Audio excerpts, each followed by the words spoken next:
at page 32, is stanza 6.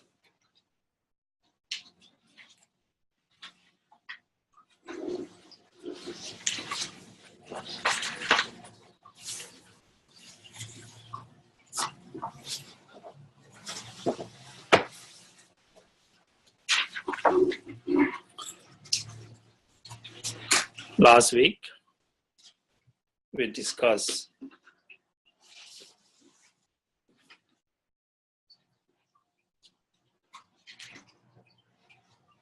all the important factors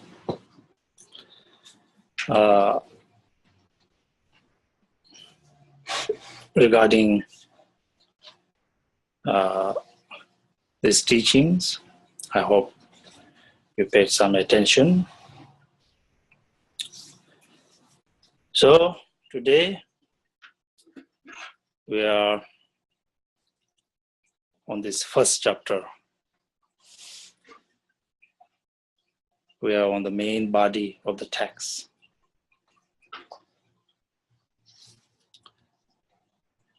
There are 10 chapters.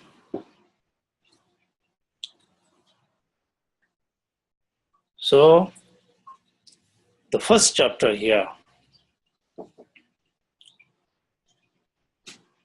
which is called Excellence of Bodhicitta, chapter on Excellence of Bodhicitta, or the benefit of Bodhicitta.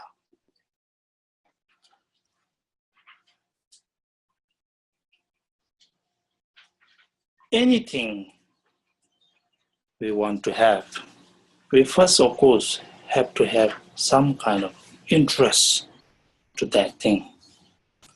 We have to see the value of that thing that one wishes to have. So here, whole point of these teachings is how bodhicitta can be generated, how bodhicitta be protected, should be protected, how bodhicitta should flourish. Now, first thing is the bodhicitta. You have to somehow value it. You have to see the benefit of it.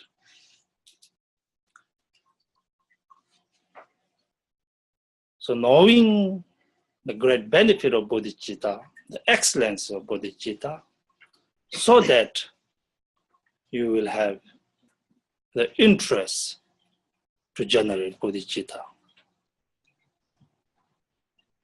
By talking about the benefit of the bodhicitta, you are encouraged to generate bodhicitta. You are inspired to generate bodhicitta. So for these reasons, the whole chapter, the first chapter of this text is dedicated, basically talking about how great the bodhicitta is, how valuable it is.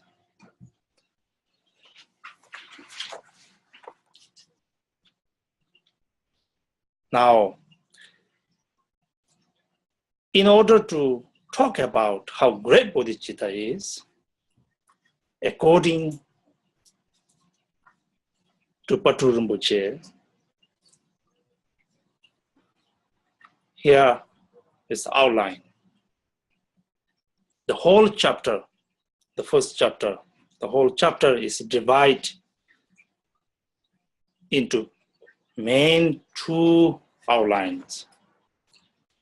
The basis of bodhicitta and benefit of bodhicitta. Basis of bodhicitta we already discussed last time. Physical basis, this precious human body. Mental basis, this thought, this interest, this motivation that you want to embark on the path of liberation. And these two bases of bodhicitta we discussed. Today, the benefit of bodhicitta only. Talking about benefit of bodhicitta, sub-outlines. Within this, there are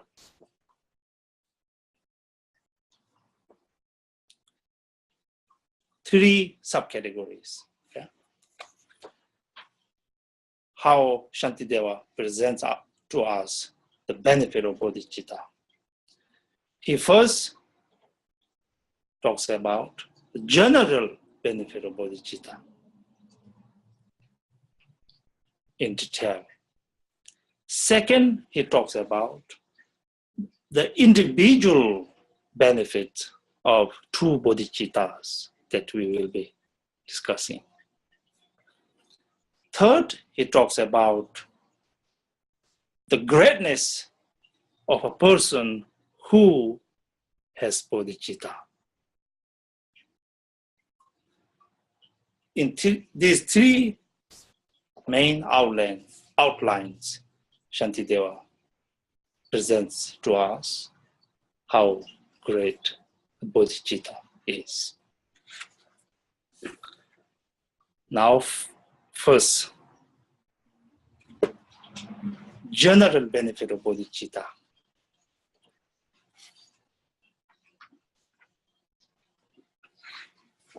Within this general benefit of bodhicitta,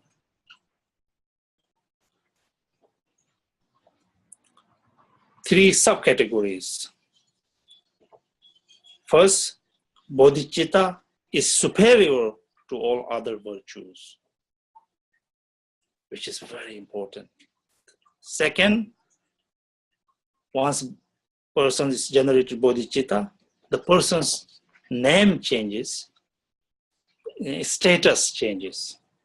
Okay. Third, demonstrating the benefit of bodhicitta by means of examples. There are many examples, beautiful examples are presented. So, with these three subcategories, Shantideva presents us the benefit, general benefit of bodhicitta. Okay? These outlines, if you can, please keep your note. It's very important. It gives you the overall idea of this whole chapter, this whole book. And within, when you go into detail, when you keep the outlines, it will give you the precise understanding of the text. Okay? Now, stanza 6 through 8. There's 3 stanzas. I won't read through because I'm not a good reader. So I would just overview. Reading is your thing to do. These 3 stanzas is about bodhicitta is superior to all other virtues. Other accumulation of merit, really, so many positive actions with body, speech, mind, all kinds of merit we can accumulate. But somehow this bodhicitta is bodhicitta's merit. Once you generate bodhicitta, its merit is superior to all other merits. So obviously we need that superior, very powerful merit, because on the other hand, all the negative karmas, sentient beings' ignorance is too strong. So we need something very powerful. See, Shantideva just talked about, when he talks about mental basis of bodhicitta, he said, because of the Buddha's blessings, because of your past lives, karma, a thought, an interest to the profound path, Buddha Dharma, just happens. You know, like a flashing. Just momentarily that happens. And when that momentarily happens, everything is illuminated. So that kind of momentarily we just have. But rest of the time, ordinary beings, mind stream is rather, not that bright, rather remaining dark, ignorance, delusions. So somehow we need a very powerful merit. So that merit, the powerful merit, is bodhicitta. All the past Buddhas have generated this bodhicitta, and that's the way how they conquer their ignorance. And all the Buddhas of the past said that bodhicitta is the most powerful thing, most powerful merit. So knowing the fact that this is the most powerful merit among all the merit, then you generate this interest to acquire that very, very powerful merit, so-called bodhicitta. Okay. Next, stanza 9 is, when somebody has bodhicitta, it changes that somebody's name. Somebody's ordinary name to bodhisattva. Who is bodhisattva? Bodhisattvas are those who have generated bodhicitta. Generating bodhicitta make this otherwise remain ordinary person. Now she became bodhisattvas. Name changes. Not only name changes, even the status of the person changes. This person becomes the most venerable, worthy of praise by gods and humans alike. So bodhicitta is very precious. Okay. Third,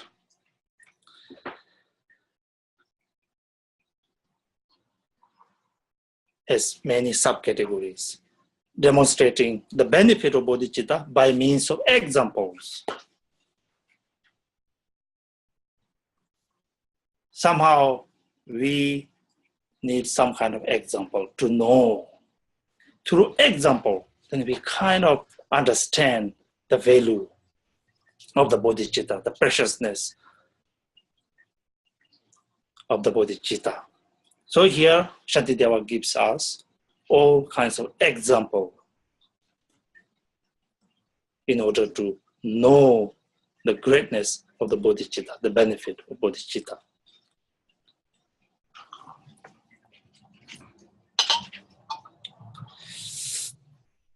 First example is the example of alchemy.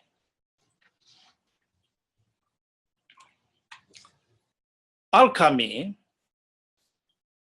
in ancient time, there's such thing as,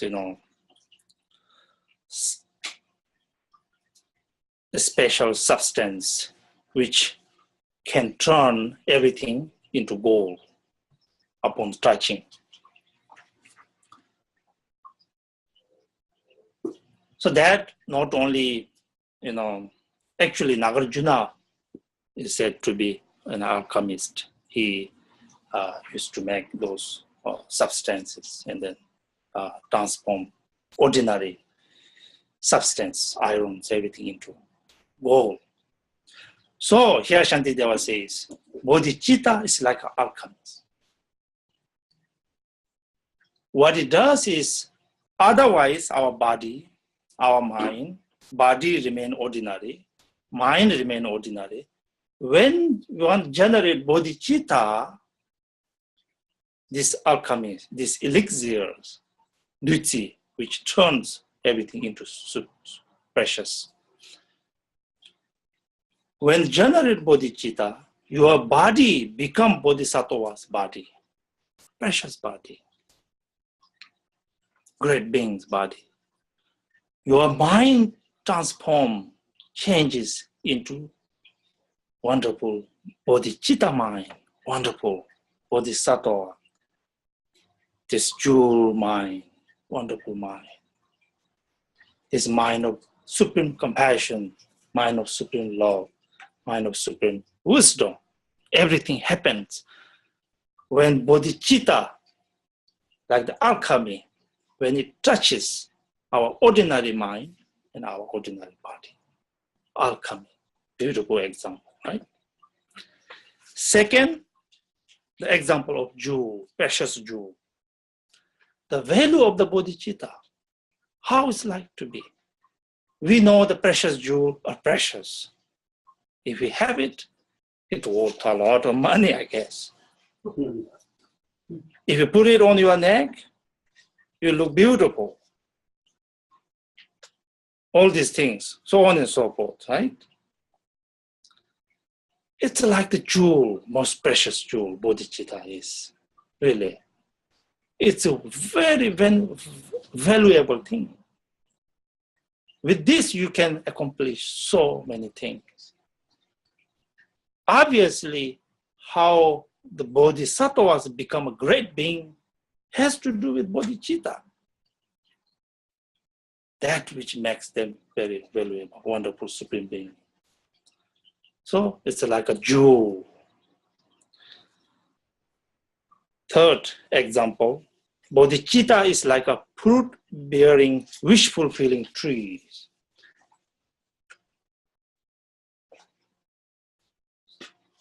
Other merits, Shantideva says, it's like just a regular fruit-bearing trees. Wants to give fruit and then ends.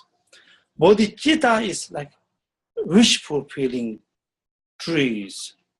In the God realms, we do talk about there's such wish-fulfilling tree to which when you pray, all wishes come true. Whatever you ask, all wishes are fulfilled. So here bodhicitta is like that, wish-fulfilling tree. Here is very important one. Usually we accumulate merit in order to fulfill some temporary wishes. That's the most case, especially in our Asian countries. Come to Buddha Dharma practice means almost like temporary thing. Here, bodhicitta means that your wish is may all sentient beings to be free of suffering. May all sentient beings to have happiness. That's why I'm listening this. We have the Boddhisattva class. So when you have that motivation, then whatever merit you accumulate afterward, based on that motivation, this merit becomes inexhaustible. Like a wish-fulfilling tree, it yields fruit again and again, but it never stops. On the other hand, if the merit is like, if you only do for one's own benefit, for temporary kind of fulfilling one's wishes, and of course, by the infallible law of karma, based on that, you pray, your wishes will be fulfilled, but the result ends there. That's ordinary merit. Here, merit of bodhicitta is like a wish-fulfilling tree. Beautiful example. Think that. Stanza 13 gives the example. Bodhicitta is like a heroic bodyguard. Some reason, as sentient beings, so much accumulated bad karma, so much those things, mental afflictions, somehow we need a big, heroic bodyguard that really can save us. When we accompany them, all concerns, worries go free. Okay, you are here, now I'm done. Like that, when somebody is generated bodhicitta genuinely, all his concerns, all his fears that are actually based on self-ego clinging minds are completely eradicated. So, bodhicitta is like a heroic bodyguard. When you have that, not a worry, be happy. Beautiful example. stanza 14, first two lines, talks about bodhicitta is like the fire at the end of time. In Buddhist cosmology, we talk about so-called kalpa, or aeon translated in English. Speaking of kalpa, has to do with the, the time of this universe.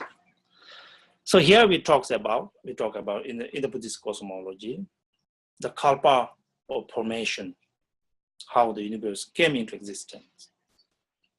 The kalpa of remaining, how the universe just remains, is where we are in.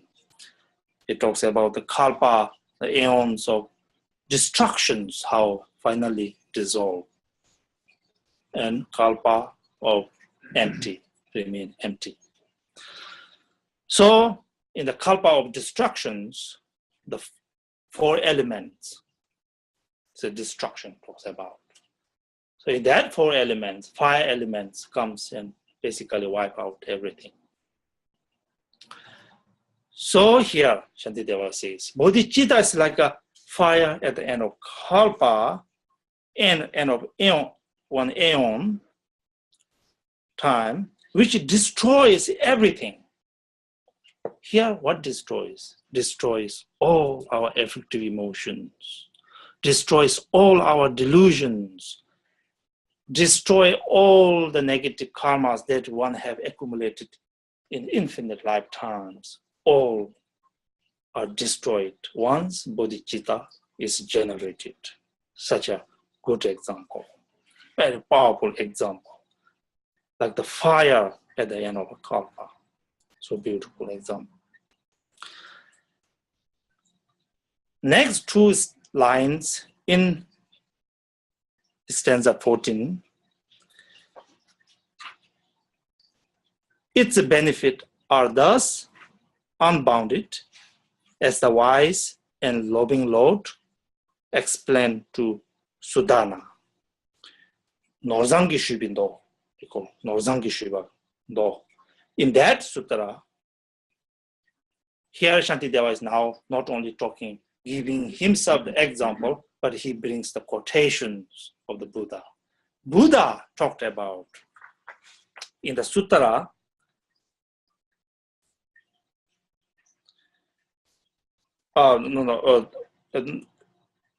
quotation from here, loving Lord is Buddha Maitreya. Buddha Maitreya, here he brings the quotation of Buddha Maitreya. Buddha Maitreya,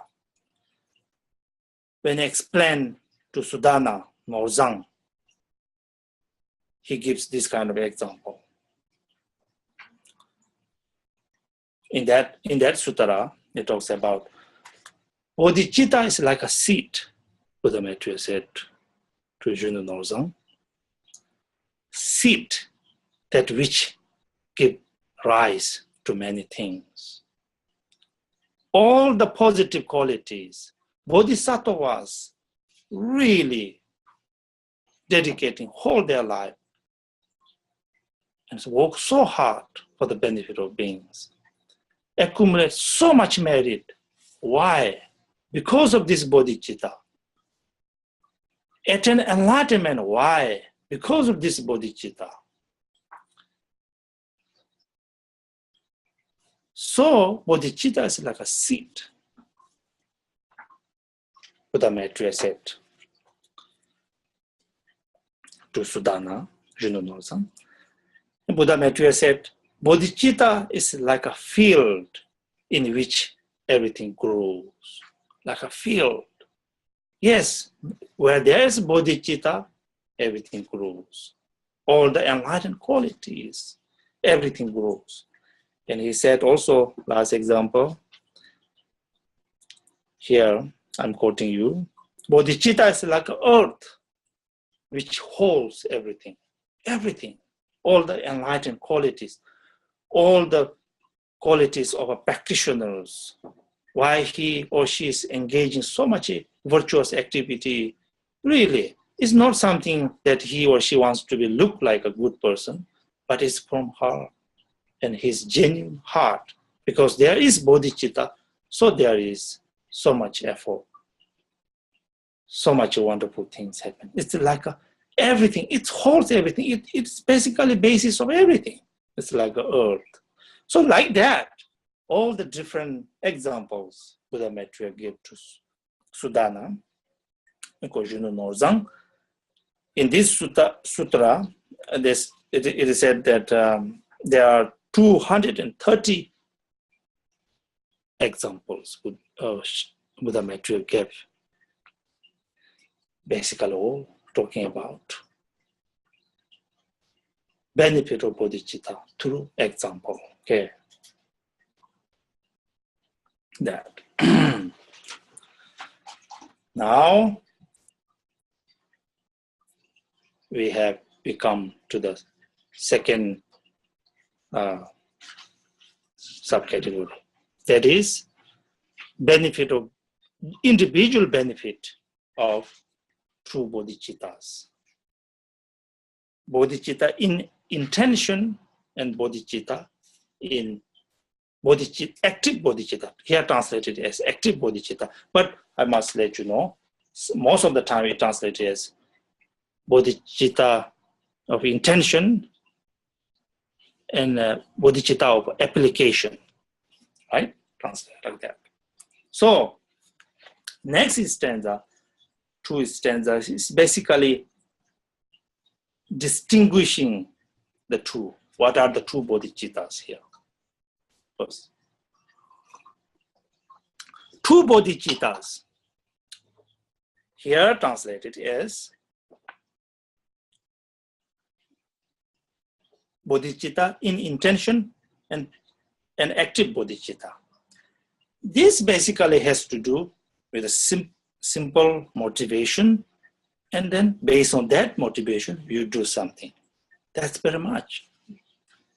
General example we give is you're wishing to go to Bodh Gaya, where Buddha attained enlightenment. This is actually a very beautiful example, where Bodh Gaya is where Buddha attained enlightenment. So let's say somebody have this intention to go to India, go to Bodh Gaya, where Buddha attained enlightenment. That motivation, that intention is bodhicitta in intention, or bodhicitta of aspirations. And then now you decided to go, now you put that into action, that motivation. Now you're actually going, flying, or taking the vehicle, different vehicles, walking, everything, engaging. That is bodhicitta of application, or here translated as active bodhicitta. So generally, when we talk about like for immeasurable thoughts that we generate, all these things has to do with bodhicitta in intention, basically generating this bodhicitta. And applying that intention. So anything you do, based on that bodhicitta, anything you do. Actually, all our activity should be that bodhicitta. We generate this bodhicitta. From this, we listen these teachings. And we practice Dhamma from these motivations. So all this practice should be bodhicitta of applications. Even though when we explain application bodhicitta in terms of 6 paramitas, perfection of generosity and all this. So anyway, it's quite clear. Aspiration bodhicitta and application bodhicitta. There are two.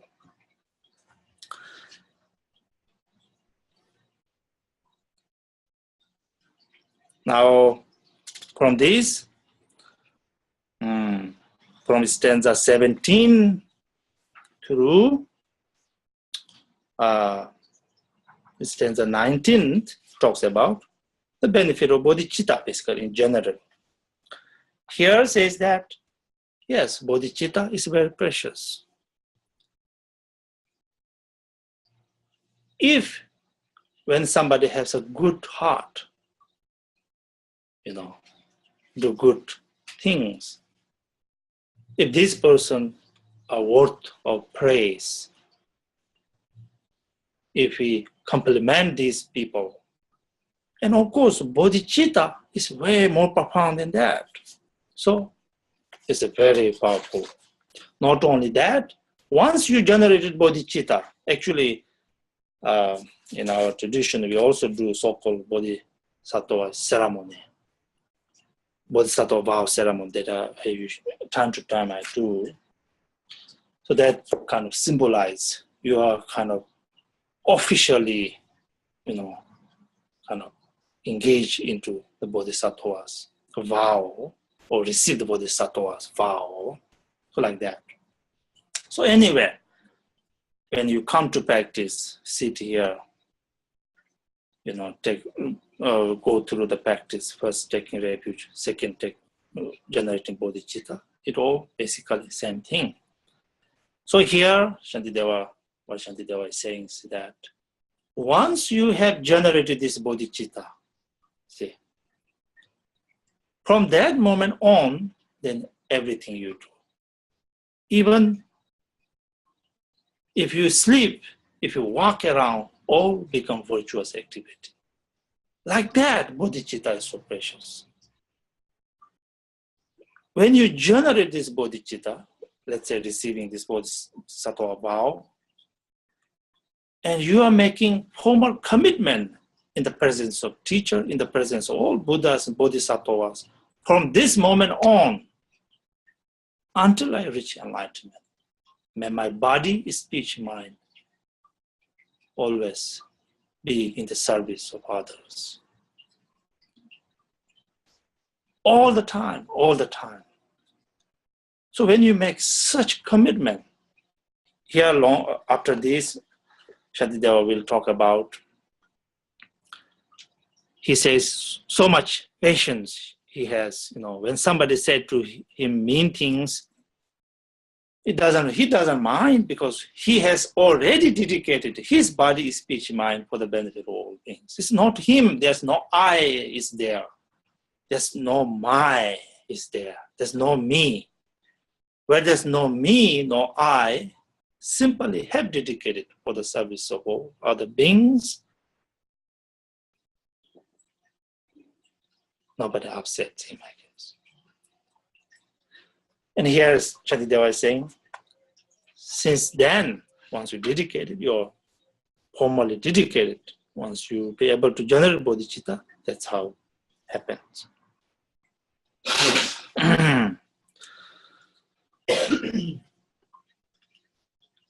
Here is stanza 20 is the benefit of bodhicitta in general by scripture.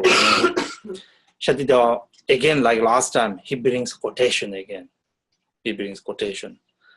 This, the Tathagata, he says, in the sutra, Subbahu requested, the sutra which Buddha gave teachings, at the request of Subbahu,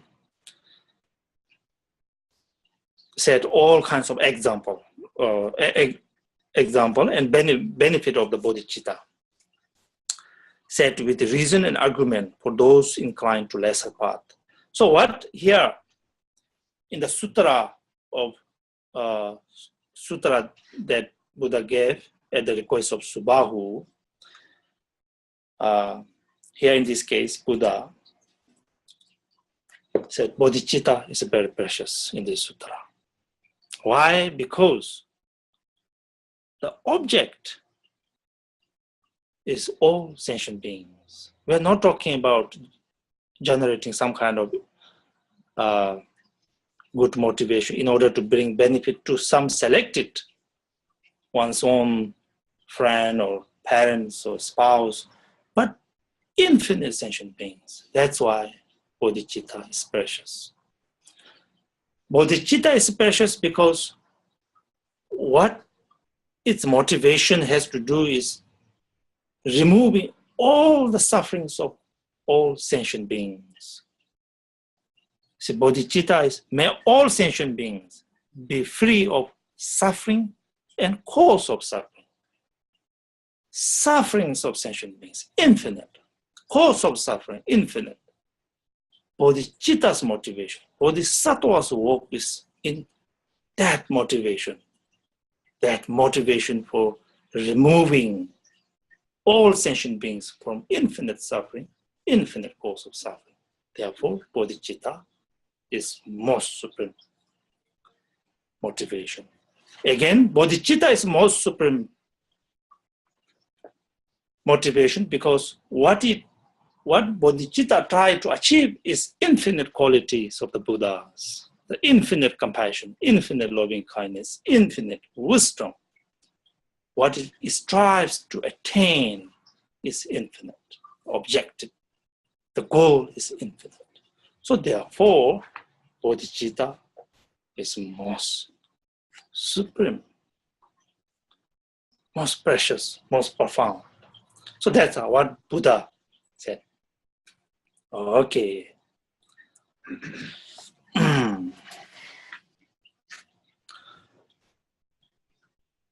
Now from stanza 21 through stanza 26 is individual. Of course, we are talking about individual benefits of the bodhicitta. Here, individual here means first, bodhicitta in intention, aspiration bodhicitta. Establishing the benefit of the bodhicitta in intention by reasoning. Okay. Here, Shantideva gives few reasons why, first of all, bodhicitta aspiration is very powerful, very valuable. Here he gives the reasons.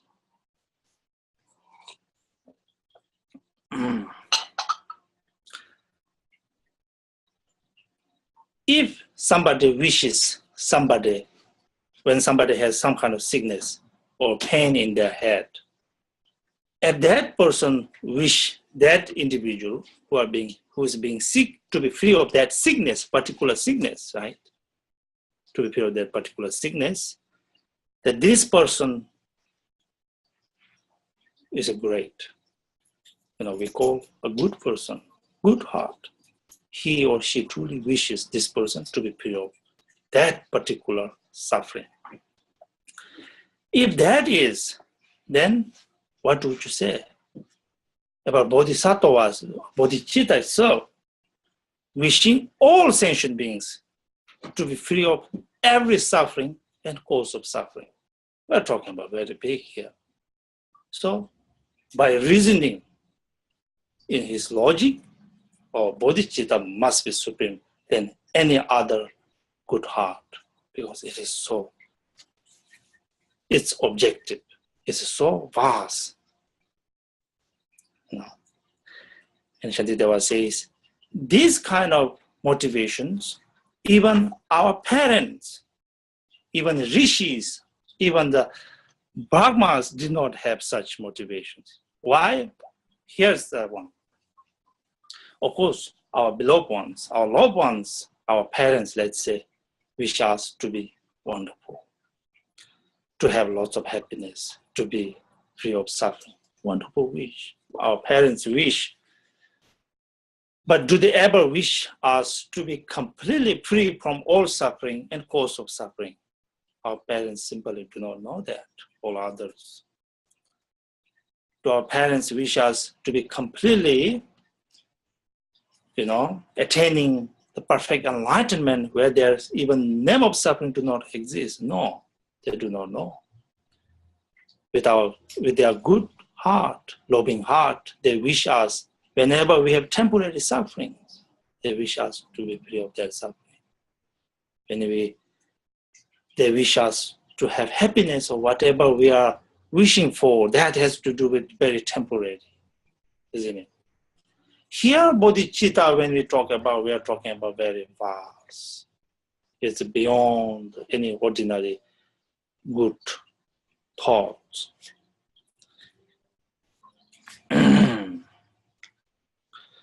Okay, so these are the benefit of the bodhicitta by reasoning. Bodhicitta in intention by reasoning. Bodhicitta, the benefit of bodhicitta, active bodhicitta by reasoning now.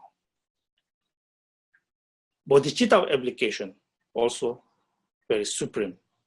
Here Shantideva gives the reasoning. This goes from 27 through stanza 27 through stanza 30. Here Shantideva says, now, well, a bodhicitta of intention has such a great merit. So what do I say to the bodhicitta of application? It's a greater merit there. If simple wish brings such benefit, then what would you say? Actually, you put that wish into actions. Oh, very supreme, very benefit. So this stanza 28, I want to a little bit emphasize here, because this gives a good picture of the ordinary sentient beings. This gives a reason why bodhisattvas apply their bodhicitta, work for the benefit of sentient beings for so long, so hard. Because beings are like this. All beings long to free themselves from misery, but misery itself they follow and pursue. Of course, as a sentient beings, who do not wish to have suffering, really? All sentient beings' ultimate wish is to be free of suffering. But there's a problem here. The problem is, with that wish, what one do is somehow, from this point of view, accumulating a cause that which ultimately brings suffering. That's how ordinary beings are. And it goes, they long for joy, but in their ignorance, destroy it as they would for their enemy, really. They long for happiness. Of course, as sentient beings, who do not wish not to have happiness? All sentient beings desire for happiness, including oneself, including one's friends, family, parents. But at the same time, they do not know how to accumulate that merit, that which cause the perfect ultimate happiness. Instead, they destroy this very virtue. So, when Bodhisattvas knows the two conditions of ignorant sentient beings, so they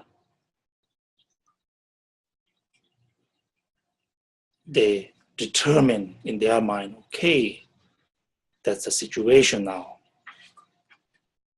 So I have to dedicate my body, speech, mind, until all sentient beings become fully awakened. I will dedicate my body, speech, mind for the benefit of all sentient beings. Like that.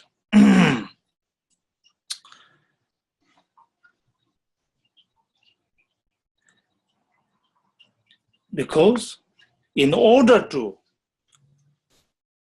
reduce sufferings, in order to attain happiness, bodhicitta is supreme. Okay. Now from stanza 31 through 36 to the end is the last one. The greatness of a person who possesses or who have generated this bodhicitta.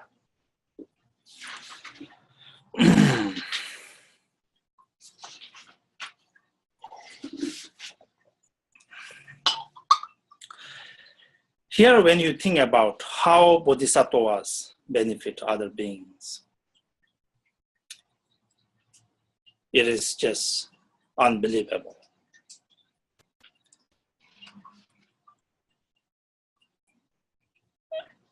Usually, when somebody do something good favor to others, nice things to others, this person becomes a worthy person, a very wonderful human being, which is great. And when they do things good for others. So here, bodhicitta, who have generated bodhicitta, these bodhisattvas, their work for the benefit of being is not really reap pay or kind of doing good things to others, those who did good things to them, sort of thing. Here is so-called unconditional love, unconditional, actions. Here, nothing has to do. You can be Bodhisattva's enemy, you can be Bodhisattva's father and mother, but doesn't matter. Because simply the fact you are sentient beings, simply because you wish to have happiness, simply because you wish not to have suffering, simply because ordinary beings just do not understand the cause of happiness, and simply sentient beings do not understand the cause of sufferings in their delusions, wandering in samsara endlessly, simply for that reason, with unconditional love and unconditional actions, bodhisattvas benefit beings. With infinite object, infinite action, infinite time is spent, infinite. So, what a beautiful, wonderful bodhisattvas. But why such bodhisattva becomes such a great being that he or she is? Because bodhicitta that he and she generated. So here Shantideva continues. To those great beings, we try never to blame. If one do that, it's a bad merit. It is a negative karma. To those beings who are great beings, we always try to compliment. We always rejoice in their merit. We will be talking about rejoicing. Rejoice in their merit. We just admire to such a wonderful beings as they are. We always should admire. So, Shantideva ends this chapter with this stanza. To them in whom this precious jewel of mine is born, to them I bow with utmost respect.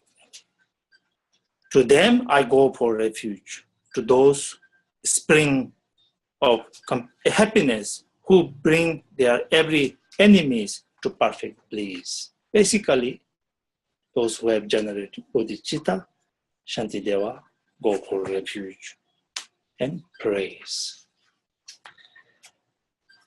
Okay, now we complete the first chapter, which is about the benefit of bodhicitta. So, as I said in the beginning, how this, according to Patrul Rinpoche's structure, is general benefit of bodhicitta with all these means of example he gave, and an individual benefits of bodhicitta with all the reasoning he gave, and the greatness of a person who possesses this bodhicitta. So these three main outlines he presents us, the great benefit or excellence of the bodhicitta. So to this end, one must have, should have already generated some motivation, genuine interest, inspirations.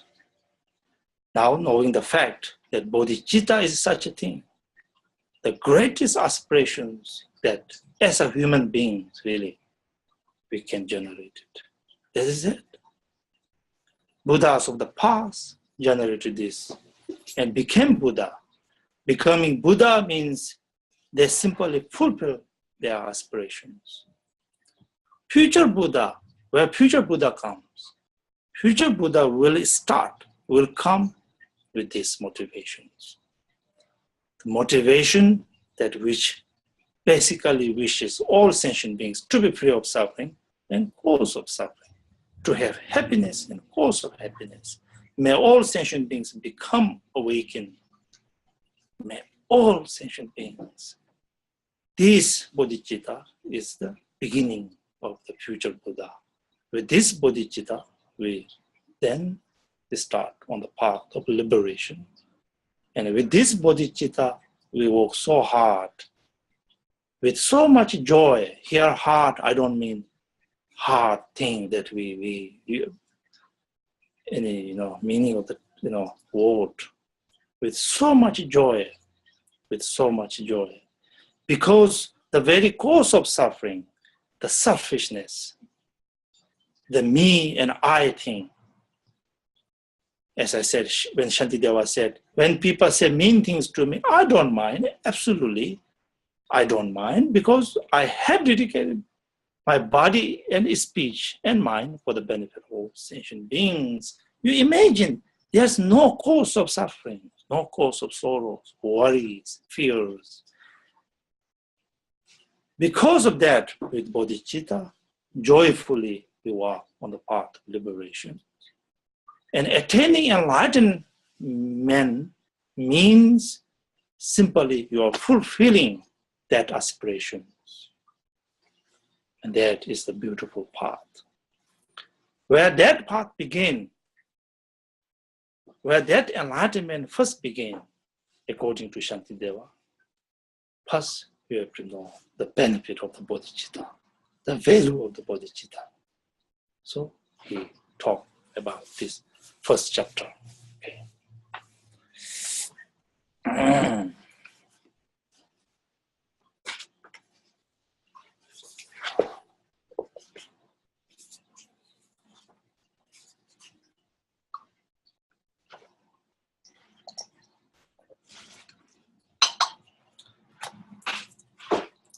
See, today I'm doing really good on time. I've been quite prepared. So we will go further on the second chapter.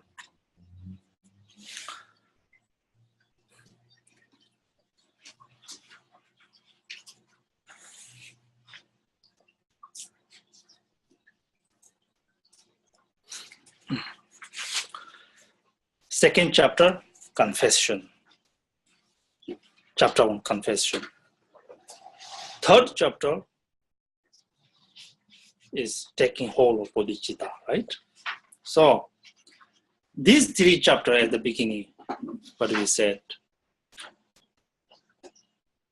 according to Rinpoche, these three chapters are designed to generate bodhicitta, to begin to generate bodhicitta. So, benefit of bodhicitta is completed. Now, next chapter, chapter on confession.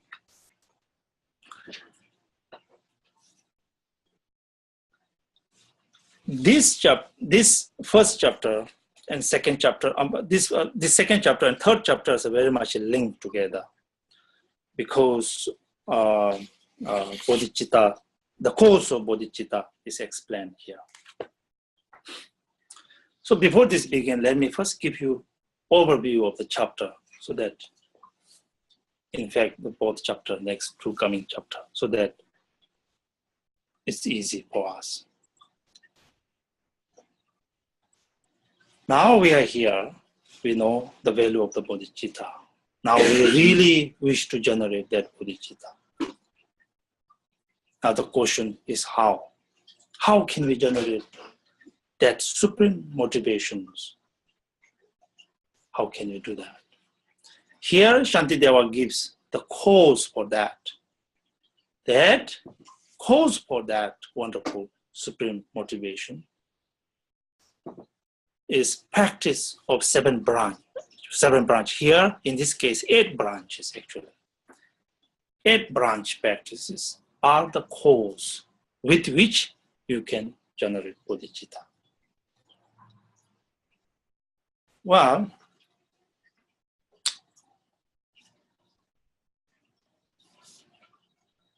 obviously, anything to grow, anything to have, For instance, if you have a seed of rice to grow that, multiply that rice, you need lots of things, right? You need a fertile ground, you have to prepare for this, all these things. Obviously, in order to generate, in order to arise bodhicitta where it has not been arisen, you need lots of causes and conditions to begin with. So that causes and conditions are the 8 branch practices, okay? 8 branch practices are here, offerings,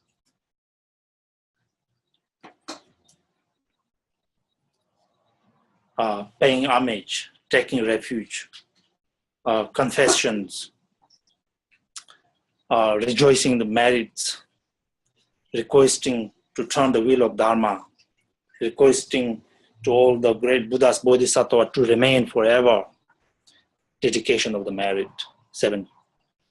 Usually we call 7 branch prayers, but here taking refuge is 8, so 8 branches of practice. So here I want to say 8 branch or 7 branch practice is not that we do not know before. So far we have been practicing, like for instance, Chinese practice every Sunday, right after the visualization of the Buddha Avalokiteshvara, we do 7 branch prayer. Guru Rinpoche practice, Dakini practice we do. All sadhana has 7 branch prayer. 7 branch prayers are very much everywhere. They're a universal practice. So these 7 branch prayers are the basically with which you accumulate merit, with which you purify all the defilements. Everything from this. So it's very powerful, very powerful. So study with this. I hope, you will have general kind of ideas or understanding of the 7 branch practices. So that whenever you come to practice here, at the center and elsewhere you go to practice,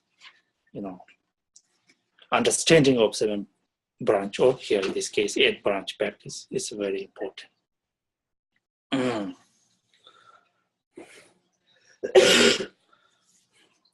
I must also say this, some people kind of, say that, oh, I want to generate bodhicitta, and I try with 4 thoughts. It doesn't work very much. So for me, it's not that surprising because, well, the Shantideva who always talks about bodhicitta, and actually many great masters of the past, they talk about some kind of profound causes and conditions. We have to engage in that first. Not engaging at all to these practices, and it's still trying to generate. Yes, we cannot say that you cannot generate. You can, but there's a little bit doubt. Here, Shantideva, so much effort, so much clarity. He lays out what it takes to generate this bodhicitta. It takes these 8 branches of practices.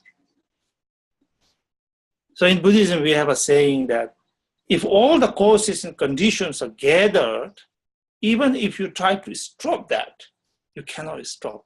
The things will grow. For instance, if you put the seed of rice on the ground with a fertile ground, all the conditions goes. You cannot stop. It will definitely grow. On the other hand, if something is missing, water or some soil or some kind of element missing, even if you try to generate, it will not grow. Simple fact is that. So obviously, we have to think about the very cause of these profound motivations. So when there's cause and conditions together, we are in a good place. Don't worry. It's something profound shift, profound transformation in your mind is to take place, for sure. So now we are ready to study the causes and conditions that which give rise to bodhicitta. So, in short, these 8 practices are the causes and conditions. Okay. Now, in the second chapter, first we begin with the causes and conditions. In this second chapter,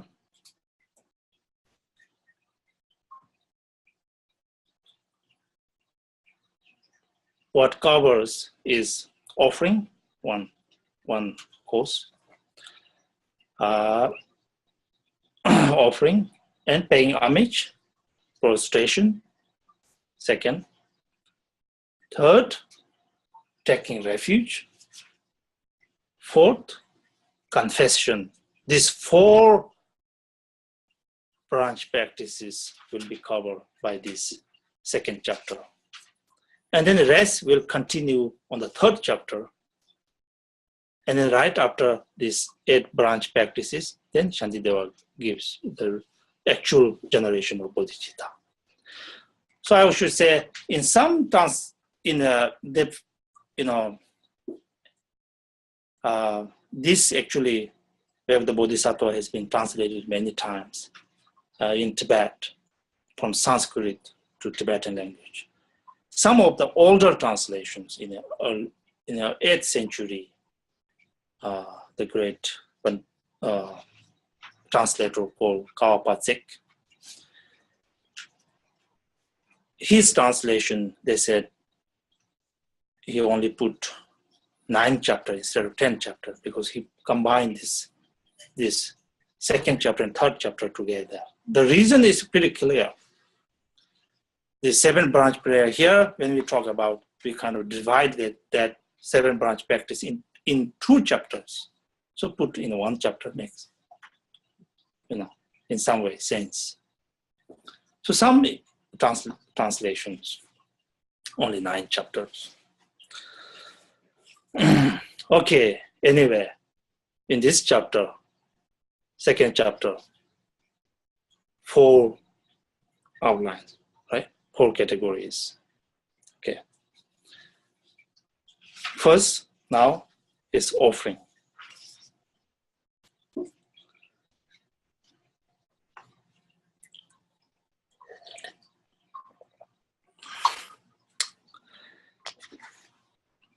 Offering, what is the purpose of offering? First, purpose of offering is to accumulation of merit. Really, to accumulate merit.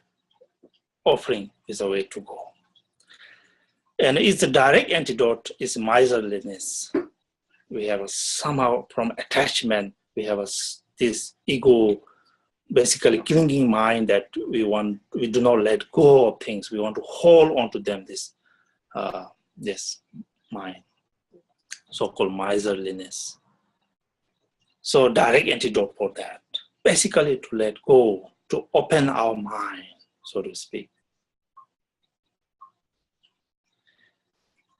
So that's why offering practice. Now here, Shantideva, in offering practice, according to Patu Rinpoche again, I will give you some subcategories in offering. Material offerings, he says, going to be divided. Material offering, and then offerings manifest by the power of mind, visualize basically. And then offering made through the power of aspirations, wishes. And then fourth, unsurpassable offering, most supreme offering. Fifth, offering of melodious praise.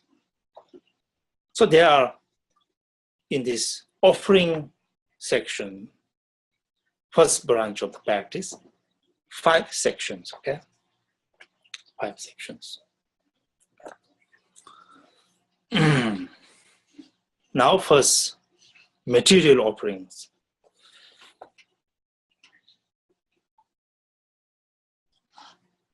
The whole point here is in order to generate bodhicitta, where it has not been generated for the first time to take place. That's the reason. So for that to happen, now begin 8 branch practices, teaching on that. So first is offering. Offering of material offering here. First stanza is, according to Rinpoche, is offerings of one's possessions.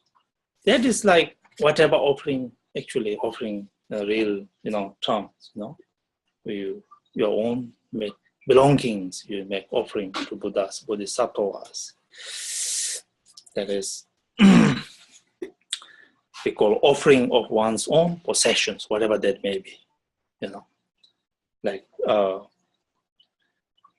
the altar, we put whole different kinds of offerings. Offerings. Talk practice, when we do all this, we go and buy things, put on the table, all these offerings. Now from stanza 2 to 7 in the second chapter, from stanza 2 to stanza 7 talks about offerings of the things unowned. Not really you own them, but you still make them, make offering with them. So that has to do with your, whatever you have seen, beautiful flowers, a beautiful place. Really, that you admire so much, beautiful mountains, beach, and all this, and that. Really, when you think about them, wow. Likewise, beautiful sound, beautiful anything for those who like to eat food and everything. Basically, you think all these things that you have seen, that you have heard, that you have tasted, that you have experienced. Now you make offering, like that. That's called, offering of things unowned. You do not really own, but you think, this is an offering. Very important. An offering of one's body, from stanza 8 to 9 is offerings of one's own body, which is very important. It's all a material offerings. Offerings of one's own body, of course, in our mandala offering we say, my body, speech, and mind. Basically, one dedicate this body, speech, and mind for the service of all beings, for the service of 3 jewels, whatever my energy, my time, my skill, all directed to the benefit of all beings and to the Buddhas and Bodhisattvas, fulfilling their wishes. Their wishes is for us to generate this bodhicitta, awaken us from our ignorance.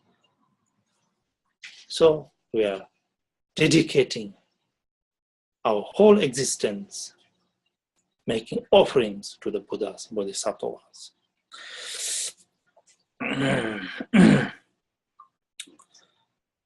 So now from stanza 10 through stanza 13 is the offering. Now from stanza 10 through 13 is the second subcategory, offering manifested by the power of mind. Now, actually, you imagine, imagination. It's very, very important. Everything matters, our imagination, Whatever we imagine matters to us. You imagine somebody you love so much, somebody you hate so much, everything just, imagination just moves us. So imagination is very important. So here Shantideva talks about offering manifested by the power of mind, basically imagining. Here is on stanza 10th, Shantideva talks about offering of ceremonial bath. So basically we offer bath to Buddha. In some, see, Hinayana temple or some Mahayana temple, they have Buddha outside sometime or inside. You actually pour water on Buddha's statue. In Tibetan, we don't have that. But this, again, offering bath ceremony is commonly done. It's more of in your visualizations. Here we visualize basically so-called, you may call it bathroom or a beautiful, imagine a beautiful place. The place is made of all kinds of jewels. One place or many places. And then this place has pillars, again made of jewels. And on top of that, there's ceiling, beautiful ceiling, and all decorated with pearls and all other types of precious gems. And basically, in your visualization, you may visualize it, and you think that Buddhas and Bodhisattvas now come to this place, and you offer this beautiful, excellent water, scented water. You can use that you think is the best, you offer them.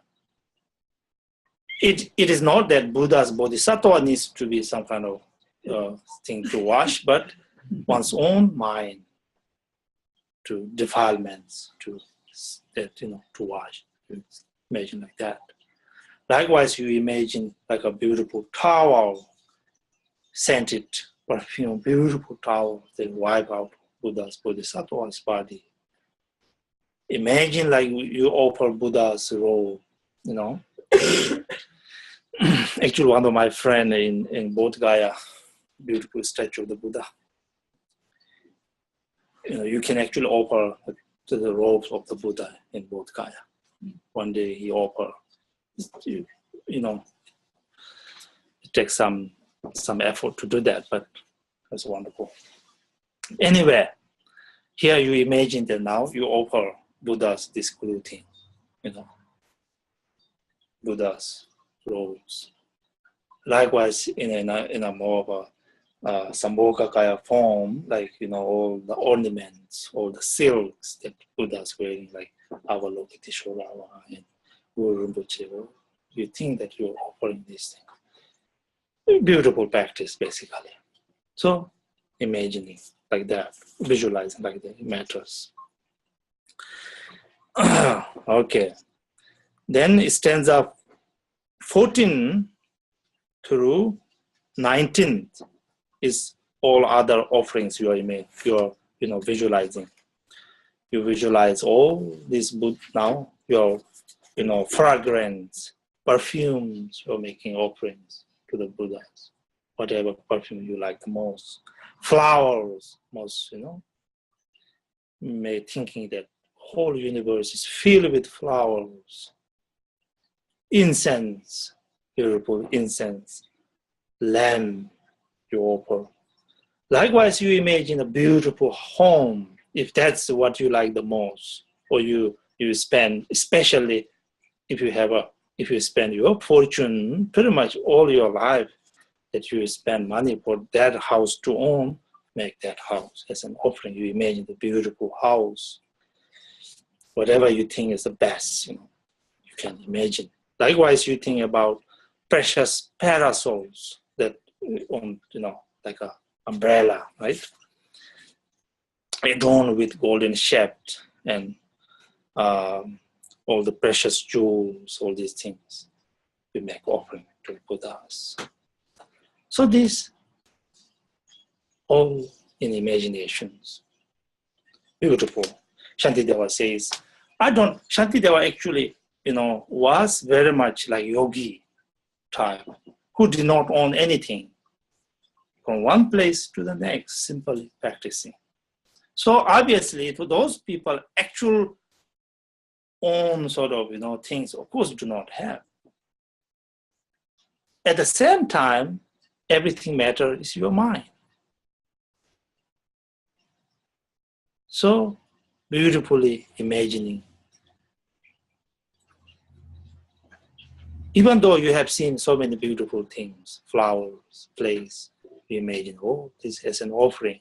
Not only that, offering bath, offering Buddha's clothes, and other things you imagine. Oh, this is a beautiful, beautiful practice. Actually, before we end this, I also share with you now, when we talk about offering, in Tibetan Buddhist practice, we do offering like 7-bowl water offering, It is actually amazing experience. When I was young, my main job was morning, Fortunately, I did not have to cook or anything, fold my blanket or anything, but my main job was, to make the offerings. So in our tradition, we make 7 bowls, In my case, I had 2 sets of 7 bowls. Early morning, I have to wake up and go and first clean myself and first wash the 7 bowls and dye them with a towel and put really in order, beautiful arrange. And I go and get in a pitch, clean that pitch first, and then get fresh water, and then pour those bowls. After that, I light a lamp. Butter lamp. In our case, always butter lamp, but here. After that, usually I have always, in Pemaku, we make fire with wood, so lots of fire there. So I get some so those fire thing. Get and then some that junipers we collected around holy place. We always have set there, so we put that and small offerings, incense offerings. And right after that, then I do 3-time prostration. When I do 3-time prostration, I always used to chant these 7 branch prayers. So when I think about like this, it was so beautiful experience, Here you can also do, everybody, by the result of studying this kind of thing, we actually do those things. So in your case, I think, it's very simple. Have some kind of Buddha statue or Buddha picture in front on the table and get the bowls, if you from a traditional bowl or some kind of glass bowls and pour water, clean them very well. Anyway, while doing this, we say 3 things matters. Pure motivation. You keep your motivation very pure, while doing it for the benefit of all sentient beings. Act, pure act is simply, doing their things, arranging well, and all these things, basically. So what I'm here trying to say is that you can actually do that sometime, And then lamp, you don't have to have butter lamp, just, here candles we use. And then incense, you don't have incense, okay, have incense, light incense. And then do the 7 branch prayer. After this, actually, I already have on the website the 7 branch prayer that I used to do. That prayer is already on the website. So I hope you can print that out, and sometime you do. If you do that, then there's some meaning why we're studying here. It's a beautiful experience. So when you do that, there's 7 branch prayer. So once we go through this, you will know the significance of the 7 branch prayers. It's beautiful. beautiful practice. Okay. Okay, let me first finish this.